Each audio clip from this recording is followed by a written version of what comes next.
I am arguing in favor of the position that racial health disparities in the United States cannot be improved until Americans share a common understanding of the reality of racism. While research clearly shows that racism remains a powerful force shaping health outcomes, many Americans continue to believe that discrimination is something that ended decades ago. This disconnect between reality and perception is a major barrier to public health progress. First, racism is not an abstract or historical idea. It's a present-day force with direct health consequences. The film Unnatural Causes shows how racism continues to affect where people live, the safety of their neighborhoods, their access to healthy foods, and the quality of their schools, and even what type of medical care that they receive. But perhaps the most important concept is weathering, the idea that chronic stress of experiencing discrimination wears down on the body over time. This stress contributes to higher rates of hypertension, preterm birth, diabetes, and heart disease in Black Americans, even when income and education levels are similar to white Americans. These outcomes cannot be brushed off as coincidence or personal choice. They follow clear patterns tied to race. Yet when people believe that racism is over, they fail to see these patterns at all. Second, acknowledging racism is an ethical obligation within public health. Public health ethics emphasize justice, fairness, transparency, and prevention of harm.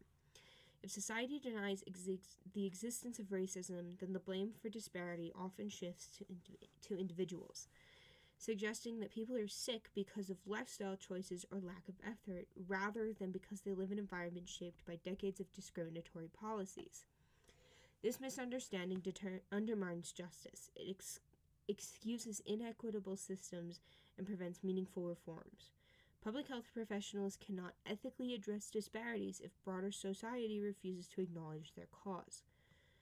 Third, having a shared understanding of racism allows us to create more effective, evidence-based interventions. When we openly address racism, we can develop programs specifically designed to meet the needs of communities affected by discrimination.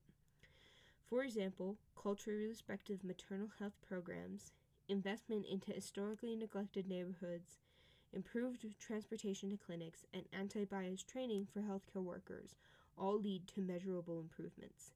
These solutions only emerge when people accept that racism influences health.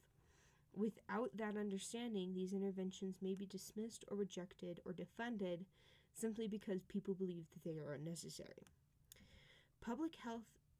Public support for public health policy depends heavily on whether people understand that the problems those policies are trying to solve. If people believe discrimination ended long ago, they will naturally oppose solutions designed to address it.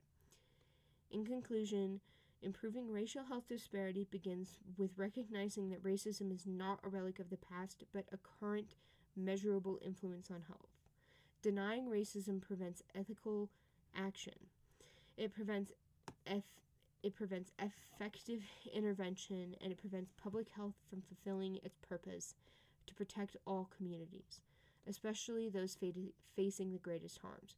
A shared understanding of racism is not divisive. It's the foundation of progress, justice, and healthier futures for everyone.